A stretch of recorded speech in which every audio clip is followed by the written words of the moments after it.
सबसे पहले जय श्री महाकाल। बात अगर मंजिल की ना की जाए, सफ़र की जाए, तो मैंने अपना बहुत अच्छे से प्रेजेंट किया है। जो मैं हूँ मैंने वो लोगों के सामने आया है। तो हाँ, जब लोगों ने मेरे लिए अपनी राय बदली, वहाँ अंदर जो लोग थे उन्होंने मेरे लिए अपनी राय बदली, तो मैं विन वहीं हो गई थी। मुझे और कुछ नहीं चाहिए था, मुझे ट्रॉफी से प्यार नहीं था, बट ये था कि हाँ जितना चल रहा है अच्छा चल। आपके हस्बैंड ने मेकर्स को ब्लेम किया है कि अनफेयर डिसीजन है ये। हाँ। तो आपको लगता है इससे पहले जितने इविक्शन हुए हैं, आपको नहीं लगता है कि वो भी काबिल थे? नीरज भैया टॉप 1 पे। यस, तो सबसे पहले उनको एलिमिनेट पोलो, किया। पायल चौथी में। जो खेलने वाले थे, जो प्रेजेंट अच्छे से करने वाले थे सबको, मतलब जो एक स्ट्रॉन्ग बंदे थे नीरज भैया के लिए, तो मैं सीरियसली शॉक्ड हूँ। वो मैं उनको देखती थी तो मुझे लगता था कि भाई टॉप 1 में या टॉप 2 में तो जाना ही जाना है। तो वो पहले ही निकल गए थे, तो उसके बाद से मैं मेंटली प्रिपेयर थी कि अपना भी नंबर कभी भी लग सकता है। चंद्रिका, आपने गेम खेली, लेकिन आपको ऐसा नहीं लगता है कि मलिक फैमिली के अराउंड ही आपका गेम घूमता रहा, एंड आप इविक्ट होकर बाहर नहीं, निकल गए? मैं गेम खेलने पे एक पॉइंट कहना चाहूँगी, मैंने गेम खेली नहीं। मैं जो थी मैं वहाँ थी। मुझे एक घर मिला था, घर के अंदर 16 लोगों से मुझे डील करना था, 16 डिफरेंट माइंड के साथ मुझे डील करना था। रही बात मलिक फैमिली की, मैं जितना टाइम जिसको दे सकती थी मैंने हर एक इंसान को जानने के लिए टाइम दिया। अरमान भैया, कृतिका, पायल, शिवानी, लव, विशाल, हर एक इंसान को टाइम दिया। रणवीर भैया, इवन दीपक भैया, मुझे जितना जिसके साथ टाइम स्पेंड करना था, मैं बैठी हूँ, जिसको जितना जानना था मैंने जाना। चंद्रिका, कहीं ना कहीं आपने विशाल को बहुत ज़्यादा डोमिनेट किया शो में। वो हमें सामने एज अ ऑडियंस देखने को भी मिला। बहुत ज़्यादा आपने च्युइंगम की तरह उससे खींचा, जो कि कहीं ना कहीं वो गलत ही हमें दिखा। और जहाँ तक अरमान मलिक की बात करें, उन्होंने थप्पड़ के बाद उनका रिएक्शन आना बंद कर दिया, बट आप बार बार टोन कर रही थी विशाल को। अगर विशाल के बाहर के, अगर मुंबई के ऑडियंस देखी जाए, तो विशाल को कहीं ना कहीं सब जानते, एज अ मीडिया फ्रेंड हम भी जानते। आई थिंक वीडियो सभी के सामने बाहर आया था, ठीक है। हम 16 लोग जब एक घर के अंदर होते हैं, हमें नहीं पता बाहर क्या जा रहा है क्या नहीं जा रहा। हर वक्त हम किसी इंसान के साथ नहीं बैठे होते कि किसके साथ क्या है क्या नहीं है, ठीक है। मुझे विशाल पे, कैरेक्टर पे कोई उंगली उठाई नहीं। जब विशाल का एक वीडियो पायल ने कहा कि भैया इसने इसके लिए ये शब्द बोले, और लव जो 24 घंटे उसके साथ रहता है उसने उसको प्रूव किया कि हाँ भाई इसने बोला, तब मेरा रिएक्शन बाहर आया। सेकंड, जब कृतिका ने अपने छोटे कपड़े जितने थे वो वापस कर दिए कि भाई मैं नहीं पहन सकती, तब मुझे लगा कि यार क्यों किसी के लिए अपना आपको चेंज किया इस लड़की ने। वो खुल के जी भी नहीं पा रही, कपड़े भी नहीं पहन रही, हाँ ये गलत लगा। तीसरी बात, जब उनके मम्मी पापा आए और वो रोए, तो मुझे कहीं ना कहीं लगा कि यार गलत हुआ है।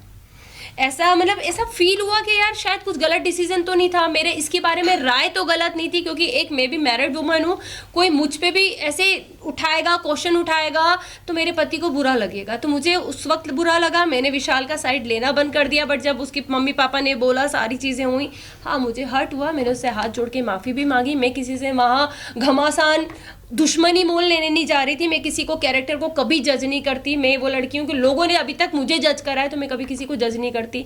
बट उस घर में जो हमको हाँ या ना में आंसर पूछा जाता, यस या नो, बीच का कोई सीन ही नहीं था। तो हाँ, ना तो ना। बट जब मैं बाहर निकली हूँ और विशाल के कुछ वीडियोस मुझे दिखे हैं, और आई थिंक आप लोगों को भी दिखे होंगे, सबने अपनी अपनी राय दी थी, और मैं अपनी राय देती हूँ विशाल ने गलत किया। वेल, आप तो बोल रहे हो कि विशाल ने गलत किया, agree to you, but the thing is कि आपने शिवानी को जाकर कहा था, आपने शिवानी को बोलने की भी कोशिश की, आप उसके साथ सेफ कैसे फील कर सकती हो? आप सेफ फील वर्ड नहीं यूज किया मैंने। भी बोला, नहीं बोला था। मुझे एक ही सवाल है, बाहर आकर आपको अरमान मलिक के बारे में भी बहुत सारी चीजें पता चली नहीं चली। मैंने अभी तक, मुझे है कि अरमान मलिक सेफ है वहाँ पर लड़कियों के लिए? एक सेकंड में आपसे बात कंप्लीट कर देना चाहती हूँ। आपका क्वेश्चन, मैंने कभी शिवानी को विशाल के साथ उठना बैठने के लिए मना नहीं करा। मैंने अपनी एक राय रखी, क्योंकि जब वो सीन हुआ था उसके 2 दिन के बाद मैं उस जगह से हट चुकी थी। शिवानी बहुत अच्छे से, शिवानी हमसे कहा था दीदी आप हमारे साथ क्यों नहीं बैठते, तो मैंने 2 दिन के बाद शिवानी को ये जवाब दिया। शिवानी सिर्फ आपसे एक चीज़ पूछेंगे कि आप एक गाँव की लड़की हो, आप एक मतलब बहुत बड़ा मैटर था, हर चीज़ थी, एक किसी का सामने आया था, तो हमने बस उससे इतनी बात पूछी थी कि शिवानी आप वहाँ बैठ के कैसे हंस सकती हो, आप उस इंसान को गलत क्यों नहीं बोल रही हो, मुझे बस एक चीज़ बताओ। मैंने उसको बैठने के लिए मना नहीं करा। सेकंड, अरमान जी की बात आती है, मैंने अभी तक कोई वीडियो नहीं देखे, मैंने मोबाइल भी हाथ में नहीं लिया है। जब उनकी सारी मैं धीरे देखूंगी जो चीज़ हुई है, अगर वो गलत होंगे तो मैं उन्हें गलत जरूर बोलूंगी। चंद्रिका, Last आपने question.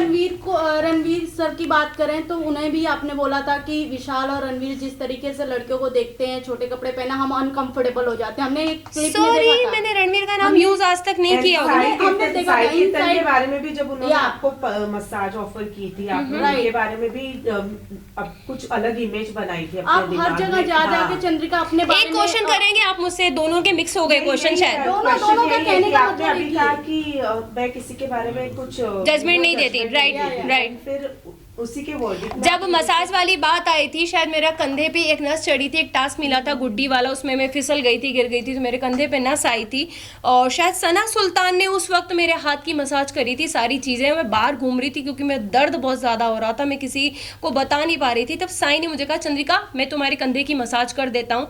उसको मैंने हमेशा एक भाई की नज़र से देखा है, ज़्यादा बात मैं करती भी उससे नहीं दिखी हुई होंगी, क्योंकि हाँ, ज़रूरी नहीं है कि साथ बैठोगे तो ही इज्जत है, दूर से भी इज्जत थी, सलाम था, हर चीज़ थी। बट मेरे को पता था कि मेरा इंसान बाहर बैठा है, मेरा ऑलरेडी लोग मुझे हर चीज़ के लिए जज कर देते हैं। शायद वो उस दिन मेरे कंधे की मालिश करता तो लोग मेरे पति को कहते, देख भाई तेरी पत्नी गुल खिला रही है अंदर, देख वो एक, क्योंकि मैं उन चीज़ों से निकली थी, हर एक वर्ड के लिए मुझे जज किया जाता था, तो मुझे पता था कि मुझे बाहर कैसे जज किया जाएगा। इसलिए मैंने कहा था कि भाई मेरा बाहर आदमी बैठा है, शायद उसको वो चीज़ गलत लग जाएगी, लोग गलत समझ लेंगे, क्योंकि अभी भी सेम विशाल के साथ वही हुआ है, बोला कुछ बाहर कुछ आया, सेम मेरा भी यही था कि मैं करूंगी कुछ, जाएगा कुछ और। बस थैंक यू सो मच। चलो विजुअल थैंक यू।